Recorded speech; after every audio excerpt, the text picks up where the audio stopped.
Let's see, where do I start? I guess I can just start by saying happy birthday, old man. Patsy wanted me to send a video wishing you a happy birthday. So this is it. She wanted me, I don't know who the audience is going to be, if it's just going to be played for you or whatever. But in case other people are watching, I give them a little bit of background. You know, I first met you when I got back from Vietnam and got reassigned to Camp Lejeune in the 10th Marines. And, you know, like everybody else, you get assigned a little cubicle with bunkmates and stuff. And, of course, everybody wants to know where you're from, what you do, blah, blah. And so, you know, when I say Connecticut, they say, oh, man, your bunkmate, Walter, is from Connecticut, too. So I said, oh, I can't wait to meet him. So this is about 11 o'clock in the morning when I finally got settled in. And around 11:30, the door flies open, and in he comes. And, you know, I go to introduce myself, and it's like, hey, how you doing? Can't talk now. I got to catch some Z's. I mean, it was like 11:30 in the morning. This guy's got to take a nap. So I don't know. So I said, well, that's kind of rude. But anyway, we get going, and later on, and after a couple of days, finally got to know him. He turns out, well, he's not that bad a guy, but he always seemed to come in at 11:30 and always got an early chow pass, so he could go to chow at 11, and then he'd come in and he'd take a nap from 11:30 to 1.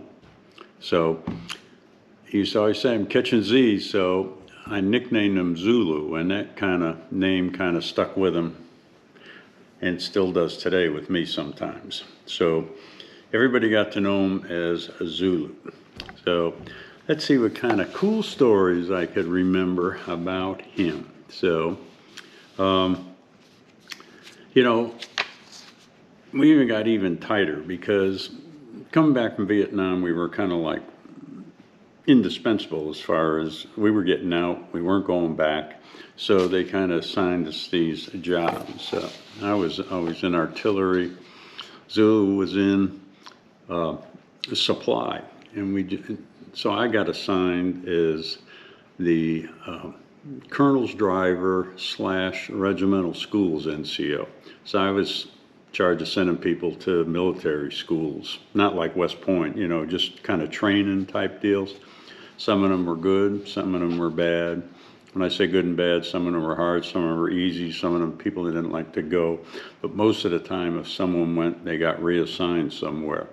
So, and Walter, he was in supply. And ironically, we were in the same office. It was me, him, and Captain Rogers, who's a whole nother story. He could tell you all about him. So anyway, I mean, we'd go about our business and have fun and send the people to school, a lot of things like that. Well, every Thursday night we had to clean the barracks. And I remember one specific instance that there was this guy, Sergeant Caesar. He just got back from Vietnam, and he was like, thought he was a hard ass or whatever, but he wasn't happy with the job we did and said we're going to have to redo it all again Friday night. Well, we didn't like that because that messed up our weekends. We want to try to go home every weekend, right? So the pressure came on, and so it was like, hey, we told him we were going to send him to drill instructor school, seeing he liked to be like that and treat us like recruits and stuff like that. You know, he begged us not to send him to drill instructor school. He just moved his family here, everything like that. So finally, he rescinded the order of canceling the Friday night field day, and we all got to go home. Ever since that point, we like became famous. We were like, realized the power, you know, that the job had and everything like that. So even when we come home on weekends, the cooks would make us sandwiches or give us something to have for the ride home. So it turned out pretty good. So we turned into the dynamic duo. And he was in supply, so every time someone was getting out, you know, Marine Corps had real nice sleeping bags and other good equipment that could be used elsewhere. And for some reason, a lot of that stuff disappeared. I have no idea how, but ended up in those guys' trunks and off they went. But anyway, we were both from Connecticut, going back now, regressing. And, you know, I guess he didn't go home too much on the weekend. We always went up. He got to know my friends, and we got to, we used to call it make the weekend. So we used to go up for the weekend, and we invited him to come along one time. And so everybody's ready to go, and we're waiting on him. Everybody's got their duffel bags and everything like that. And this guy comes out with a briefcase. He's bringing a briefcase home. Who the hell has a briefcase in the Marine Corps, right? And inside was a little aftershave of bay rum, I think it was. I don't know why I remember that stuff, but it was just like, what the hell? Anyway, so we go home on the weekend, and of course it was Party City. And, you know, to come back with all the stories, everybody wanted to come up with us to celebrate the weekend anyway. So we get out, and my friend Roger and Barney, they got an apartment together, and that was with Patsy's mom, Joan. And they stayed upstairs, and we used to have parties there. And the rest is history, how Patsy and Walter got together.